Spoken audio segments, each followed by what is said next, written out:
Help me reach 6,000 subscribers. Support the video with a like and share your thoughts in the comments. I read everyone. Thank you. My name is Lena Carter, and I wish I could say this story makes me proud. It doesn't.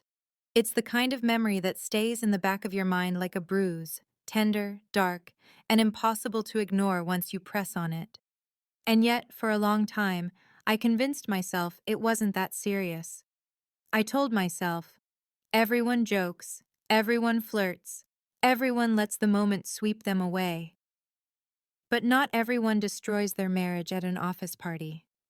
My husband, Aaron, is the quiet type, steady, thoughtful, the kind of man who remembers how you take your coffee, even on the days you can barely remember yourself. That night, he was just there to support me. He never enjoyed loud rooms or clinking glasses, but he came because I asked, and I loved that about him. His willingness to show up for me, even when it wasn't his world. But lately, his softness irritated me. I craved something sharper, something more thrilling, something that made my heart race instead of simply feel safe. That's where Caleb came in. Charming, confident, unfairly attractive. My coworker with a gift for turning every sentence into something tempting. The kind of man who makes you forget about consequences. The party was noisy, the lights too bright, the drinks too strong. I wore a dress I bought just because I knew Caleb liked it. And he noticed. Of course he did. He always did. "You look amazing tonight, Lena," he whispered near my ear, and I felt the room spin just a little. I told myself it was harmless. I told myself it was only flirting. I told myself no one was getting hurt. Then I saw Aaron standing a few feet away, hands in his pockets, that gentle smile on his face, proud to see me shine in a room where he knew no one. And still I didn't stop. Caleb joked about how I must be exhausted carrying the whole department, and I laughed too loudly, touching his arm like it was natural. I didn't even glance back to see if Aaron heard. If I had, maybe I would have stopped. Maybe. But I didn't. At one point, when Caleb teased me about being too classy for small-town loyalty, I joked back, "Well, someone has to keep my husband interesting." People laughed. I laughed too. It was cruel. And Aaron heard every word. The change in the room was subtle, like the temperature dropped a few degrees. But I felt it. My laughter faded when I realized the silence behind me wasn't empty. It was him, standing there, watching me with an expression I had never seen before. Not anger, not heartbreak. Something colder, something sharp. He walked toward me slowly, on purpose. For a moment, everything else disappeared. Even Caleb stepped back. Aaron's eyes locked onto mine, and my stomach dropped like the floor had vanished beneath me. "Interesting," he said softly, almost too softly. "Is that what I am to you now?" My mouth went dry. I tried to smile, tried to brush it off as a joke, but the look on his face made the words fall apart before they formed.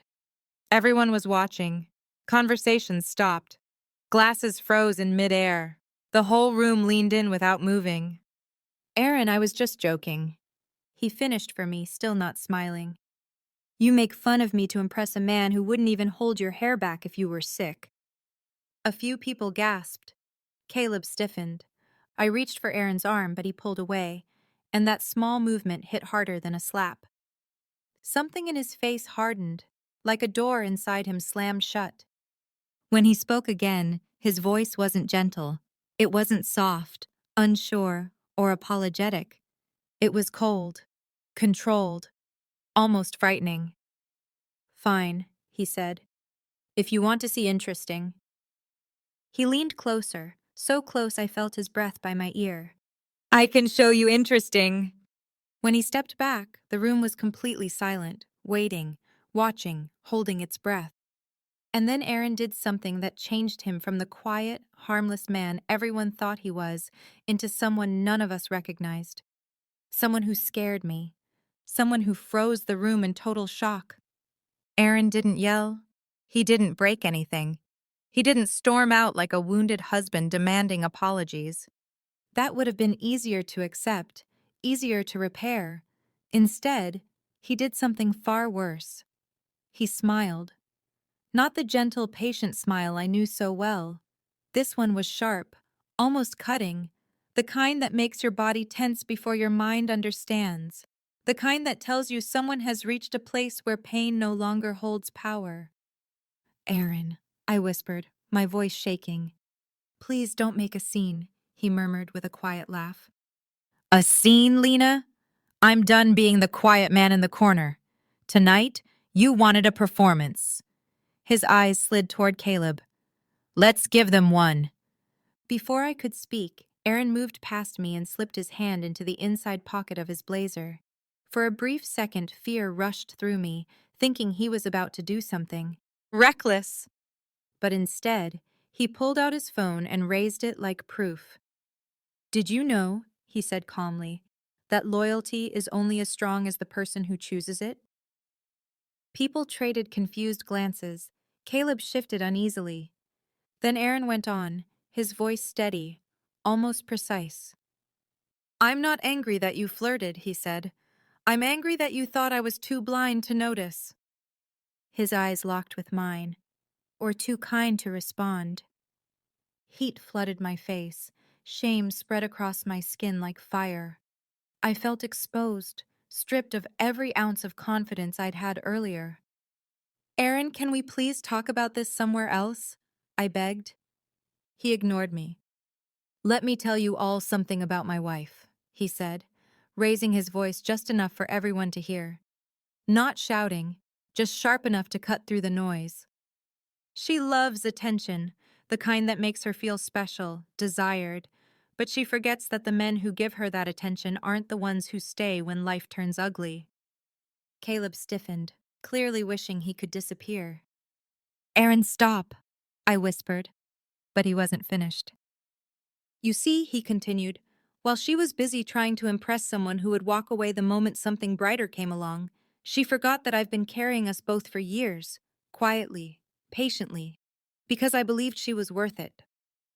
My eyes burned. The truth in his voice hurt more than the embarrassment ever could. And tonight, he added, staring straight at me, I realize she doesn't want a husband. She wants an audience. A soft gasp moved through the room. My throat tightened. Aaron, that's not fair. No, he cut in. What's not fair is pretending to love someone you no longer respect. My heart clenched. I could feel every stare on me. Pity, judgment, shock. Yet none of it hurt as much as knowing he meant every word. What do you want? I whispered. Aaron slowly slipped his wedding ring from his finger. For a moment he held it between his thumb and forefinger, studying it like something fragile, something already broken. Then he placed it on the table beside us with a soft tap that sounded louder than a scream. Clarity, he said, for both of us. The room froze. No one moved. No one breathed. It was as if time itself had paused. Caleb lifted his hand slightly. Look, man, I think you're taking this too. Aaron turned on him so fast, Caleb stopped mid-sentence. You think I'm doing this because of you? Aaron said quietly. Don't flatter yourself. You were just the spark. The fire was already burning. Caleb stepped back like he'd been struck. Then Aaron looked at me again, really looked at me, with a coldness I never knew he had. I'm done begging for scraps of affection from someone who throws it around like confetti for men she barely knows, he said. You want excitement, Lena? Then go chase it.